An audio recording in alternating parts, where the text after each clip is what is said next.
We'll guide you through how to use Wix Harmony. If you find this helpful, consider subscribing and liking the video. First, go to the Wix website and make sure you're logged into your account. Once you're in, go to the dashboard of the site you want to manage. On the left-hand side, you'll see a menu. Click on Site and App to access the Wix Harmony features. You'll notice a section called Harmony Management, where you can handle all your site's integrations and automations. Click on Automations to start creating automated workflows. Here you can choose from a variety of preset automation templates or create your own. For instance, if you want to automatically send an email when someone submits a contact form, select the contact form submission trigger. Then, choose the action you want, such as send an email. Customize the email template according to your needs. Don't forget to save your automation by clicking Save at the top right corner. Wix Harmony also allows you to manage your site's integrations with other tools. Go back to the Harmony Management section and click on Integrations.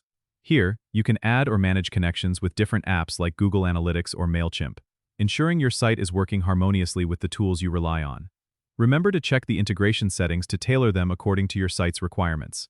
This process is essential for streamlining operations and enhancing user engagement. Don't forget to subscribe and comment if this helped you out.